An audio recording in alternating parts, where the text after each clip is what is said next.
അന്ന് എനിക്കൊരു ആത്മവിശ്വാസം ഒന്നും ഉണ്ടായില്ലേ, അല്ലെങ്കിൽ ഞാൻ മണ്ടുവിനെ പ്രേമിച്ചാനെ.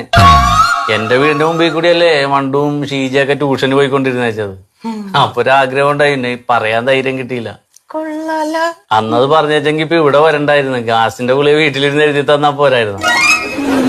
ചെല്ലു ചെല്ലു, നീ മരുന്ന് മേടിച്ച് കഴിക്കട്ടാ. അപ്പൊ ഇത് ഈ മുകളിൽ എഴുതിയാണ് വെറും വയറ്റിലെ കഴിക്കണമല്ലേ? അപ്പൊ ഞാൻ രാവിലെ കഴിച്ചിട്ട് ഒരു 3 മണിക്ക് വരാം. അല്ല, ഒന്ന് കാണാലോ, ആശ്വാസം ഉണ്ടെ പറയാല്ല. 5 ദിവസം കഴിഞ്ഞ് വന്നാ മതി. എന്നാ ഫോൺ നമ്പർ ഒന്ന് എഴുതി എന്തെങ്കിലും സംശയം ഉണ്ടെ വിളിക്കാല്ലോ. ഇപ്പൊ ഇതിലുള്ള ഫോൺ നമ്പറിൽ വിളിച്ചാ മതി. എഴുതിക്കോ, ഇതിലുള്ളത് വിളിച്ചാ മതി. മതി. അതിൽ അച്ഛനാരെങ്കിലും എടുത്താലേ ചെല്ലു. അല്ല, വേറെ ആരെങ്കിലും വരുന്നവരെ നമുക്ക് സംസാരിച്ചിരിക്കാം. വേറെ പേഷ്യൻസ് ഒന്നും ഇല്ല പുറത്ത്. സത്യത്തിൽ എന്താ പ്രശ്നം? എന്നാ ശരി, എന്നാ ഞാൻ വിളിക്കാം. ഐ ലവ് യു പറഞ്ഞേ.